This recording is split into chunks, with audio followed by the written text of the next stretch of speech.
In August 1954, Alfred Hitchcock delivered a film that turned a single courtyard into a crucible of suspense. Rear Window didn't just tell a story, it made every viewer complicit in its unfolding mystery.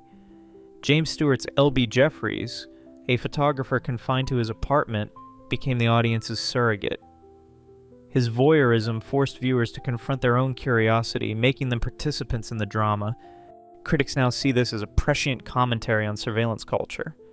Grace Kelly's Lisa Fremont defied 1950s gender norms. Far from a passive love interest, she took bold risks, scaling windows and confronting danger with poise. Her character remains a touchstone for evolving portrayals of women in film. Technically, the film was a marvel. Paramount built a massive set with 31 functioning apartments, allowing real-time actions across multiple levels. This immersive environment gave Hitchcock exceptional control over spatial storytelling. By restricting the camera to Jeffries' perspective, Hitchcock turned the audience into silent observers, raising ethical questions about privacy and suspicion that still resonate today.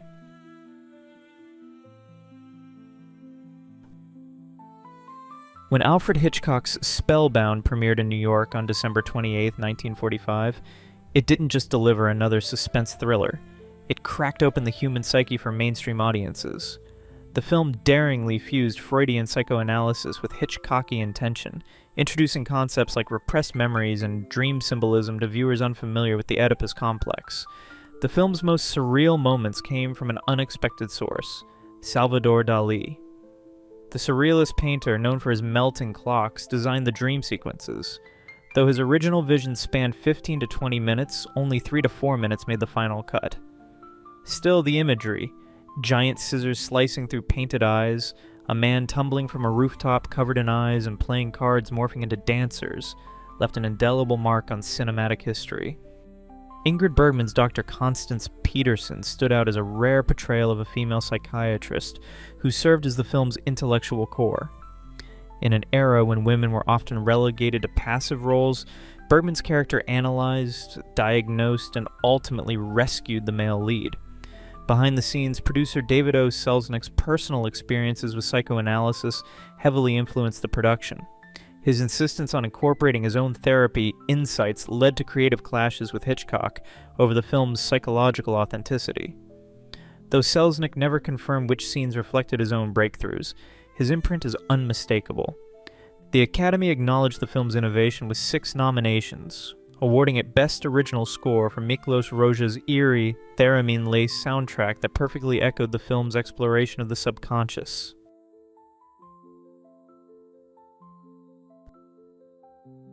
A single film from 1944 didn't just captivate audiences, it introduced a term that would later become a cornerstone of psychological discourse. MGM's Gaslight adapted a stage play into a cinematic powerhouse, and whispers persist that the studio went to great lengths to ensure their version eclipsed the earlier British adaptation. Ingrid Bergman's Oscar-winning performance as Paula Alquist captured the terrifying erosion of sanity under intentional manipulation. Charles Boyer's portrayal of Gregory Anton redefined villainy, not through overt violence, but through the insidious dismantling of trust. His character turned affection into a weapon, making viewers question the very nature of reality. The film's fog-drenched Victorian London setting became a character in its own right. Director George Cukor and cinematographer Joseph Ruttenberg crafted a world of shadows and uncertainty, mirroring Paula's descent into paranoia. MGM's rumored efforts to suppress the 1940 British original underscore Hollywood's competitive drive and the studio's recognition of the story's cultural potency. Today, gaslighting has transcended its cinematic roots to become a widely recognized term for emotional manipulation. The film's legacy lies in its chilling portrayal of psychological abuse, proof that some stories resonate far beyond their original medium.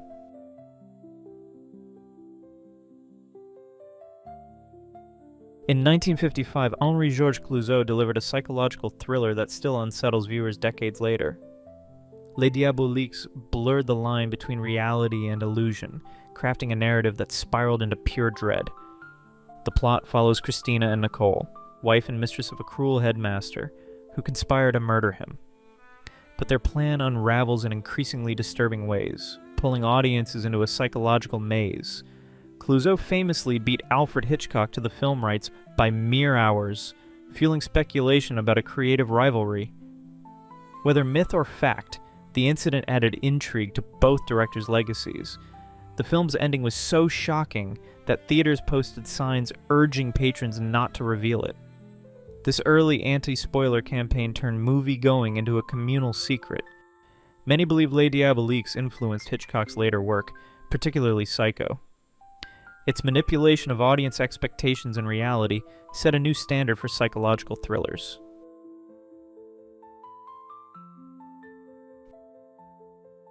In the shattered streets of post-war Vienna, 1949's The Third Man emerged as a noir masterpiece. Carol Reed's direction and Graham Greene's screenplay combined to create a morally ambiguous world where nothing was as it seemed. Anton Karas's Zither score became the film's unexpected signature, topping UK charts for 11 weeks. But it was Orson Welles as Harry Lime who stole the show. His brief but magnetic performance was so impactful, it inspired a radio series, The Adventures of Harry Lime. Reed's use of tilted camera angles mirrored protagonist Holly Martin's disorientation, reinforcing the film's themes of instability and deception. His documentary background lent authenticity to the depiction of Vienna's ruins. The Ferris wheel scene, where Lime delivers his chilling cuckoo clock monologue, remains a cinematic landmark. Rumors suggest Welles improvised parts of it, adding to the character's mystique. The climactic sewer chase became legendary, a masterclass in tension and atmosphere. The film's Grand Prix win at Cannes, an enduring critical acclaim, cemented its place as one of Britain's greatest cinematic achievements.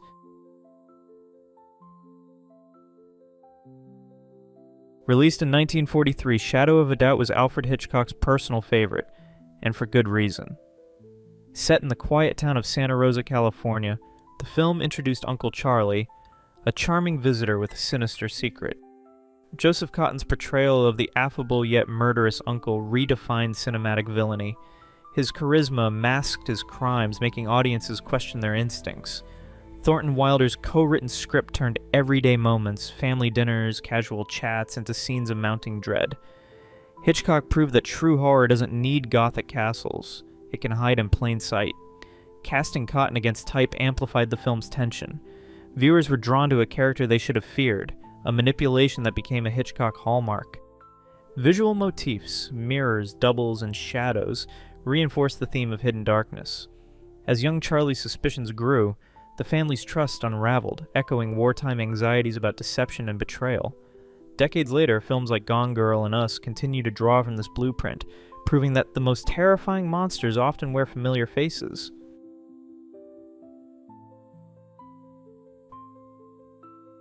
Roman Polanski's 1965 debut in English-language cinema Repulsion turned a modest London flat into a psychological war zone. Catherine Deneuve's portrayal of Carol, a withdrawn manicurist, captured a descent into madness with chilling subtlety. Polanski used the apartment's physical decay, cracked walls, narrowing hallways, as a mirror for Carol's unraveling mind. The space itself seemed to breathe with her paranoia. Sound design played a pivotal role. Dripping faucets, ticking clocks, and distorted whispers became instruments of dread, transforming the mundane into the menacing. Deneuve's near-silent performance conveyed terror through nuanced expressions and body language. Her portrayal remains one of cinema's most haunting depictions of psychological collapse. The film stirred controversy for its raw depiction of sexual repression and mental illness.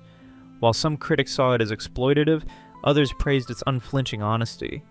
Polanski's own experiences with isolation may have informed the film's tone, though he's remained vague on the subject.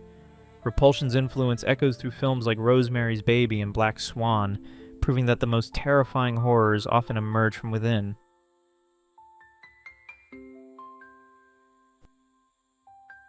In 1942, while Hollywood churned out monster movies with rubber suits and obvious scares, producer Val Lewton and director Jacques Tourneur crafted something entirely different. A psychological thriller that turned shadows into weapons and suggestion into terror. Cat People emerged from RKO's B-movie unit with a modest budget of just $134,000, yet it would revolutionize horror cinema forever. Lewton's financial constraints became creative gold. Unable to afford elaborate monster effects, the team pioneered what film historians now call the Lewton bus. a sudden jarring sound that jolts audiences just when tension peaks. The technique first appeared when Irina stalks Alice down a city street, building dread through footsteps and shadows before a bus hisses to a stop, releasing nervous laughter from relieved viewers. Some believe this innovation stemmed from Luton's literary background, where the power of suggestion often surpassed explicit description. Simone Simon's portrayal of Irina Dubrovna anchored the film's psychological complexity. Her character, a Serbian fashion sketch artist convinced she'll transform into a panther if sexually aroused, embodied repressed desires wrapped in supernatural metaphor. Simon's performance captured a woman torn between human longing and primal fear, making audiences question whether her curse was real or imagined. Legend suggests Simon drew from her own experiences as a French actress navigating Hollywood's rigid studio system. Cinematographer Nicolas Musaraca painted the screen with stark contrasts, using deep shadows and strategic lighting that would later define film noir. His visual language spoke volumes. Darkness concealed threats while light offered false security. The famous swimming pool sequence, where rippling water and shifting shadows suggest an unseen predator, demonstrates how Musaraca transformed ordinary spaces into psychological battlegrounds. The film's exploration of sexual repression struck a chord with wartime audiences. Beneath its supernatural surface, Cat People examined female sexuality, marriage anxieties, and identity crises, topics rarely addressed in mainstream cinema. This psychological depth, combined with Tourneur's masterful direction, created a surprise box office phenomenon that earned over $4 million worldwide. Decades later, filmmakers from Alfred Hitchcock, who reportedly studied Luton's use of suggestion for Psycho, to Martin Scorsese cite Cat People as influential, proving that sometimes the most terrifying monsters live within the human psyche.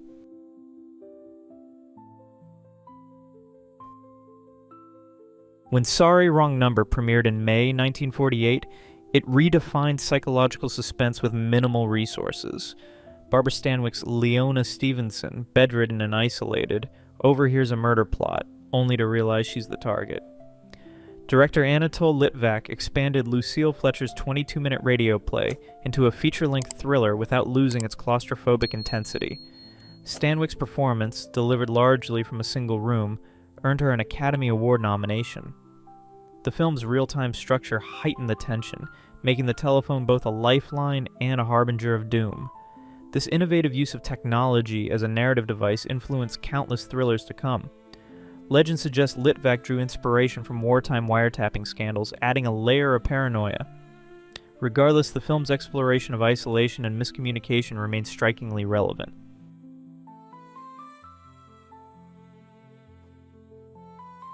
When Joan Crawford stepped onto the set of Sudden Fear in 1952, she was about to deliver one of her most chilling performances. A playwright who discovers her charming new husband plans to eliminate her. The film didn't just rely on typical thriller tricks. It pioneered the use of voice recordings and dictaphones as plot devices, creating layers of paranoia that felt unnervingly modern for its time. Jack Palance's portrayal of the murderous husband Lester Blaine earned him an Academy Award nomination and helped establish his reputation as a formidable screen villain.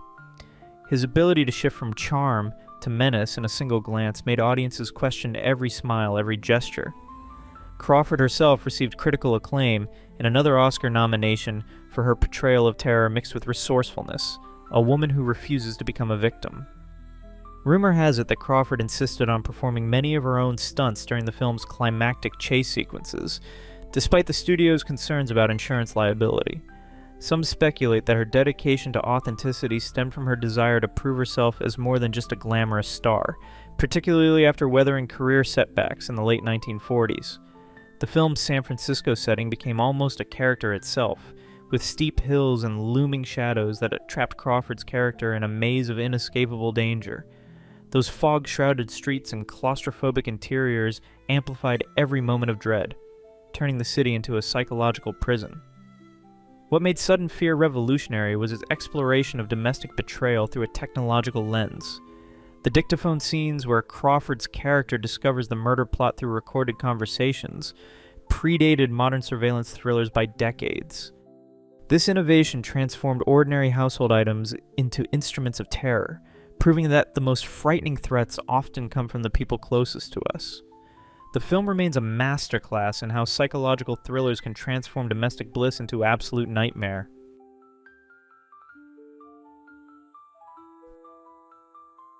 Blake Edwards delivered something genuinely unsettling in 1962 with Experiment in Terror, a film that proved psychological horror didn't need monsters or gore to leave viewers double-checking their locks. The thriller follows Kelly Sherwood, a San Francisco bank teller who receives a chilling phone call from a mysterious man demanding she steal money from her workplace or face deadly consequences. Lee Remick's portrayal of Kelly became a study in restrained fear.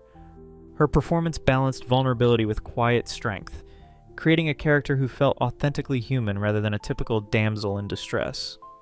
Remick's nuanced portrayal helped redefine thriller protagonists, emphasizing emotional realism over melodrama. Ross Martin's villain embodied urban anxieties of the era, an anonymous predator who could infiltrate lives with a single phone call. Edwards cast Martin against type, transforming the usually comedic actor into one of cinema's most unnerving stalkers. Henry Mancini's eerie score heightened every moment of suspense, using sparse instrumentation and jazz undertones to mirror Kelly's escalating dread. The composer's subtlety proved more effective than bombastic orchestration, creating an atmosphere where silence became as ominous as sound. Edwards filmed extensively in San Francisco, turning the city's fog-drenched streets and looming architecture into a claustrophobic maze. The location shooting added authenticity that studio sets couldn't replicate, making the urban landscape itself feel like a silent accomplice in Kelly's ordeal. The film's visual style and urban paranoia helped shape the blueprint for modern psychological thrillers.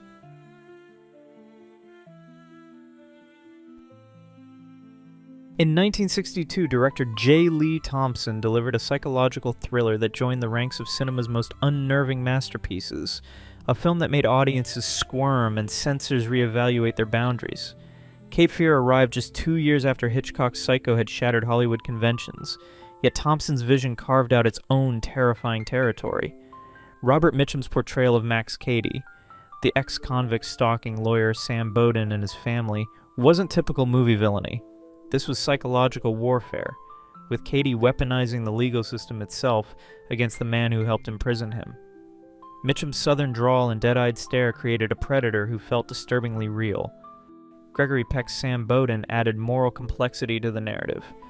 A respected attorney forced to confront the consequences of his past, Bowden watched helplessly as his suburban life unraveled under Cady's relentless campaign. Thompson's stark black-and-white cinematography turned every shadow into a lurking threat, while Bernard Herrmann's nerve-shredding score, he also composed Psycho's iconic music, amplified the tension. Rather than revisiting earlier censorship discussions, this film pushed the boundaries of implication, showing how menace could be more powerful when left unseen. Some believe Mitchum drew inspiration from real-life encounters with dangerous individuals during his youth.